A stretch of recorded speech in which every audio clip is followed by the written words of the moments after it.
بس 1 منٹ رکیے گا۔ وہ بولتے بولتے رکے اور ریموٹ کنٹرول سے والیوم اونچا کر دیا۔ ٹیلی ویژن پر بریکنگ نیوز چل رہی تھی۔ عمران خان کی آڈیو لیکس کا پارٹ 2 آ گیا اور وہ تن اور من سے اس خبر میں غوطہ زن ہو گئے۔ اس دوران فون بھی بجے، پی اے فائلز بھی لے کر آیا۔ ہم نے چائے بھی ختم کر لی اور ان کے ڈرائیور نے ان کا لنچ باکس کھول کر کھانا بھی میز پر لگا دیا، مگر صاحب ٹیلی ویژن اسکرین سے چپکے رہے۔ خبر آہستہ آہستہ بریکنگ سے تجزیے اور پھر مخالف پارٹیوں کے رد عمل پر شفٹ ہو رہی تھی، اور صاحب بھی اس خبر کے بہاؤ میں بہتے چلے جا رہے تھے۔ میں نے 1-2 مرتبہ گھڑی کی طرف دیکھا اور کھنگار کر انہیں اپنی طرف متوجہ کرنے کی کوشش کی، لیکن وہ خبر کے اثر سے باہر نہ آ سکے۔ بہرحال خدا خدا کر کے ایک دوسری پریس کانفرنس شروع ہوئی اور وہ ریموٹ کنٹرول کا میوٹ کا بٹن دبا کر ہماری طرف متوجہ ہو گئے۔ وہ اس کے بعد دیر تک سر کھجاتے رہے اور وہ بات یاد کرنے کی کوشش کرتے رہے جہاں سے گفتگو کا سلسلہ ٹوٹا تھا۔ میں نے انہیں یاد کرایا، آپ فرما رہے تھے ملکی حالات اس قسم کے ہیں کہ میں آپ کو مشینری امپورٹ کرنے کا مشورہ نہیں دوں گا۔ وہ مسکرائے، ماتھے پر ہاتھ مارا اور جذباتی آواز میں بولے، ہاں تو میں کہہ رہا تھا ڈالر کی پرائس تیزی سے اوپر نیچے ہو رہی ہے، لہٰذا آپ کو اس وقت مشینری نہیں منگوانی چاہیے۔ آپ فیکٹری کا کام روک دیں، چیزوں کو سیٹل ڈاؤن ہونے دیں اور پھر کام شروع کریں۔ اس طرح آپ ابھی ان کی بات درمیان میں تھی کہ ان کا موبائل فون بج گیا۔ انہوں نے فوراً فون اٹھایا اور سر کہہ کر گفتگو شروع کر دی۔ فون کی دوسری سائیڈ پر ان کے سینئر آفیسر تھے۔ وہ ان سے ہدایات لینے لگے اور فون بند ہوتے ہی انہوں نے اپنے پی اے کو بلایا، اسے ہدایات دیں اور پھر آفیسر کے احکامات کے مطابق فون پر مصروف ہو گئے۔ انہوں نے 10 منٹ میں 10-12 لوگوں سے رابطہ کیا اور ان سے معلومات لیتے اور دیتے رہے۔ اس دوران وہ واٹس ایپ میسیجز بھی دیکھتے اور سنتے رہے۔ وہ اس جھنجھٹ سے فارغ ہوئے تو ایک بار پھر ہماری طرف متوجہ ہوئے اور کہا، ہاں تو میں کہہ رہا تھا اسلام آباد ہر دوسرے دن بند ہو جاتا ہے، ان حالات میں حکومت کیسے چل سکتی ہے؟ میں نے لقمہ دیا، آپ ٹھیک کہہ رہے ہیں، لیکن ہم فیکٹری اور مشینری کی امپورٹ پر بات کر رہے تھے۔ انہوں نے ایک بار پھر ماتھے پر ہاتھ مارا اور کہا، اف، آپ ٹھیک کہہ رہے ہیں، میں بات بھول گیا تھا۔ ہاں تو میں کہہ رہا تھا اس وقت مشینری منگوانا بہت بڑی بے وقوفی ہے۔ آپ ملک کے حالات دیکھیے۔ وہ رکے، ٹی وی کی طرف دیکھا اور بولے، آپ پلیز 1 منٹ رکیے گا، اور ساتھ ہی ریموٹ کنٹرول اٹھا کر ٹی وی کی آواز ان میوٹ کر دی۔ ٹی وی پر اب بنی گالا میٹنگ کی بریکنگ نیوز چل رہی تھی۔ عمران خان نے اکتوبر میں لانگ مارچ کا فیصلہ کر لیا تھا اور صاحب نے اب اس خبر کے غار میں چھلانگ لگا دی تھی۔ یہ پچھلے ہفتے کا واقعہ ہے۔ میرے ایک دوست ادویات کا نیا یونٹ لگا رہے ہیں۔ مشینری کا آرڈر ہو چکا تھا، ایل سی بھی کھل چکی تھی، لیکن حکومت مشینری امپورٹ کرنے کی اجازت نہیں دے رہی تھی۔ وہ مجھے اپنے ساتھ جوائنٹ سیکرٹری کے دفتر لے گیا۔ میرے دوست نے بات شروع کی، لیکن صاحب بات مکمل ہونے سے پہلے ٹیلی ویژن اسکرین میں گھس گئے۔ وہاں سے واپس آئے تو ان کی توجہ موبائل فون نے کھینچ لی۔ وہ اس سے فارغ ہوئے تو ایک بار پھر ٹیلی ویژن اور وہاں سے سیدھے موبائل فون میں آ گرے۔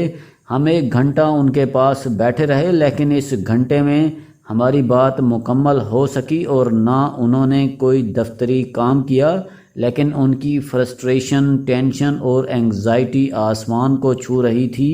ہم مایوس ہو کر واپس آ گئے۔ میں نے واپسی پر اپنے دوست سے پوچھا، کیا تمہارے آفس میں ٹیلی ویژن ہے؟ وہ ہنس کر بولا، ہاں ہے۔ میں نے اسے مشورہ دیا، تم جاتے ہی اسے اٹھا کر باہر پھینک دو۔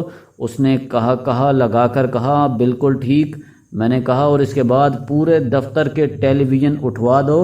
اس نے کہا، ڈن، یہ بھی ہو جائے گا۔ میں نے ہنس کر کہا، اور دفتر کے تمام لوگوں کے موبائل فون بھی بند کرا دو۔ اس نے غور سے میری طرف دیکھا اور کہا، لیکن یہ کیسے ممکن ہے؟ ہم 21ویں صدی میں رہ رہے ہیں۔ میں نے عرض کیا، کیا امریکہ، یورپ اور آسٹریلیا، کینیڈا 21ویں صدی میں نہیں ہیں؟ اس نے ہنس کر جواب دیا، ہیں، بلکہ 21ویں صدی شروع ہی فرسٹ ورلڈ سے ہوئی تھی۔ میں نے عرض کیا، 100% درست، لیکن یہ یاد رکھیں، فرسٹ ورلڈ میں کسی سرکاری اور غیر سرکاری دفتر میں ٹیلی ویژن نہیں ہوتا۔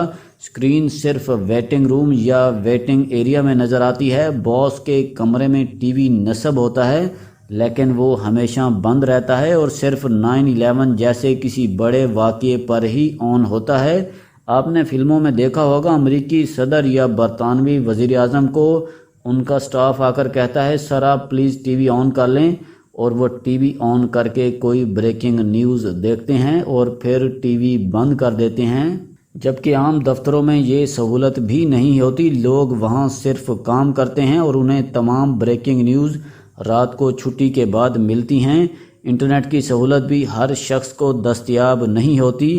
دفتروں میں سرورز لگے ہوتے ہیں، ملازمین کا فون نمبر اس میں ایڈ ہوتا ہے اور دفتر کے سسٹم کے ذریعے انہیں وائی فائی ملتا ہے اور یوں دفتر اپنے ملازمین کے موبائل پر نظر رکھتا ہے۔ تاہم عوامی جگہوں پر یہ سہولت سب کو حاصل ہوتی ہے۔ دوسرا، کمپنیاں اپنے ملازمین کو اپنے موبائل دیتی ہیں۔ ملازمین دفتر پہنچ کر ذاتی موبائل بند کر کے لاکر میں رکھتے ہیں اور دفتری فون آن کر لیتے ہیں، اور چھٹی کے وقت دفتری فون بند کر کے دفتر میں چھوڑ دیتے ہیں یا پھر گاڑی میں رکھ دیتے ہیں اور ذاتی فون آن کر لیتے ہیں۔ یورپ میں وزٹرز کسی سرکاری یا پرائیویٹ دفتر میں موبائل فون نہیں لے جا سکتے۔ دفتروں کے باہر ڈیجیٹل لاکرز لگے ہوتے ہیں، وزٹرز موبائل اس میں رکھتے ہیں، لاک کرتے ہیں اور واپسی پر لاکر سے اپنا فون نکال لیتے ہیں۔ جبکہ ہمارے ملک میں ہر دفتر میں ٹی وی لگا ہوا ہے اور ہر شخص 2 موبائل فون میز پر رکھ کر بیٹھا ہے۔ چنانچہ ملازمین کا سارا دن بریکنگ نیوز اور موبائل کھا جاتا ہے اور یہ لوگ دن بھر فرسٹریشن، انگزائٹی کا شکار بھی ہوتے رہتے ہیں۔ ہمارے وزٹرز بھی فون اٹھا کر سرکاری اور غیر سرکاری دفتروں میں دناتے پھرتے ہیں۔ آپ کو وہاں بھی فون ملتے ہیں جہاں فون منع ہے کے بورڈ لگے ہوتے ہیں۔ چنانچہ آپ ملک کی حالت دیکھ لیں۔ آپ اب یقیناً اس صورتحال کا حل پوچھیں گے۔ حل بہت آسان اور سادہ ہے۔ حکومت پہلے مرحلے میں سرکاری دفتروں کے ٹیلی ویژن بند کرا دے۔ ٹیلی ویژن صرف ریسیپشن یا وزٹنگ ایریا میں ہونا چاہیے، یہ سہولت دفتر کے اندر نہیں ہونی چاہیے۔ دفاتر کام کے لیے ہوتے ہیں، ٹیلی ویژن دیکھنے کے لیے نہیں۔ دوسرا، سرکاری ملازمین کو سرکاری موبائل فون لے دیں۔ یہ فون صرف دفتر میں دفتری کاموں کے لیے استعمال ہونا چاہیے اور اس میں صرف وہ ایپلیکیشنز ہونے چاہیے جن کی دفتر میں ضرورت ہے۔ ان فونز پر فیس بک یا یوٹیوب نہیں ہونی چاہیے۔ ملازمین تبادلے کے بعد سرکاری فون نئے ملازم کو ہینڈ اوور کر دیں۔ دفتروں میں کوئی ملازم ذاتی فون استعمال نہ کر سکے۔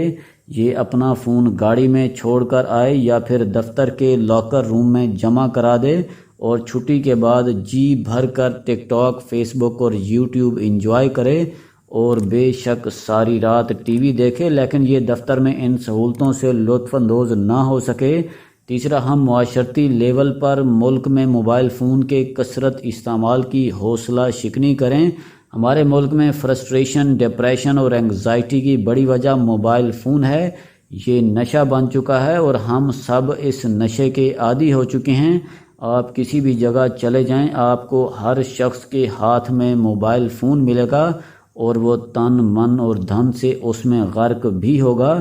لوگ صرف بولتے وقت موبائل فون سے نظریں ہٹاتے ہیں، لیکن جو ہی دوسرا شخص ان کی بات کا جواب دینا شروع کرتا ہے، یہ دوبارہ موبائل میں چھلانگ لگا دیتے ہیں۔ بچوں سے لے کر بوڑھوں تک پورا ملک اس ایڈکشن کا شکار ہے۔ حتیٰ کہ امام مسجد بھی سلام پھیرنے کے فوراً بعد موبائل سکرین دیکھتے ہیں اور پھر دعا شروع کرتے ہیں۔ یہ ٹو مچ ہے اور ہمیں نیشنل لیول پر اس رجحان کی حوصلہ شکنی کرنی ہوگی، ورنہ ہم اس موبائلیریا جیسی خوفناک بیماری کا شکار ہو کر مر کھپ جائیں گے۔ آپ معاشرے کو بچائیں۔ ہمارا معاشرہ پہلے جہالت، غربت اور نااہلی کا شکار تھا، ہم نے اسے اب موبائل فون کی بیماری بھی لگا دی ہے۔ چنانچہ پاکستان میں اب لوگ صرف روٹی، کپڑا اور مکان نہیں مانگتے، انٹرنیٹ بھی اب ان کی بنیادی ضرورت بن چکا ہے اور یہ منہ سے کہتے ہیں آپ ہمیں موبائل فون اور انٹرنیٹ دے دیں، روٹی اور کپڑے ہم کسی دوسرے سے مانگ لیں گے۔